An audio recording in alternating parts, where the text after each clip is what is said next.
Here is a look at the national weather perspective. Let's get right into the current weather map here. We have this system down here in Florida, which is the start of a small nor'easter that will head up the coast, but it won't track too close to the coast because this system's going to remain pretty much out to sea and only skirt eastern New Jersey and southeastern New England here.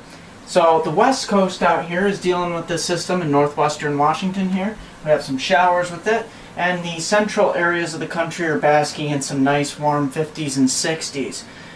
So we have this upper level low here in the north that was supposed to phase with this system here in the southeast, but it's not really going to phase that well. And let's briefly take a look at potential vorticity. You can see that vorticity here with this vorticity on the east coast. This is a measure of the spin in the atmosphere above, say, 2 kilometers. This is showing that this is lagging behind the main system, the main nor'easter here, so it's not going to be able to entrain a lot of its energy to create a negatively tilted trough here, and the 500 millibar overlay shows that instead of being tilted to the northwest southeast, it's more tilted to the northeast southwest, and that's not going to get this storm cranking as much as we originally thought. So there you have it, the nor'easter. Here, let's take a look at the snow totals. 1 to 3 inches from down East Maine, New Hampshire, southern Vermont, western Massachusetts down through eastern New York,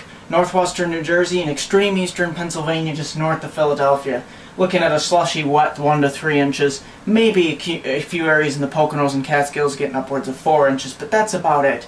We're mainly looking at the winds along the coast, 45-mile-per-hour gusts most likely, possibly, and some waves pushing some light storm surge, maybe 1, 2, possibly 3 feet on the eastern tip of Long Island and southeastern New England, but this is not a Hurricane Sandy by any means. Let's take a look at total precipitation totals. You can see most of the precipitation is going to be offshore the northeast over the next 3 to 4 days here, and only skirting the interior areas with 1/4 to 1/2 inch of liquid precipitation, which accounts to maybe that 1 to 3 inches of snow in many areas. Here in the northern plains, we got an area of 1/4 to 1/2 inch, and here in the Pacific Northwest, you'll also see 1/4 to 1/2 inch of rain with that frontal system moving in to just north of Seattle, south of Vancouver here.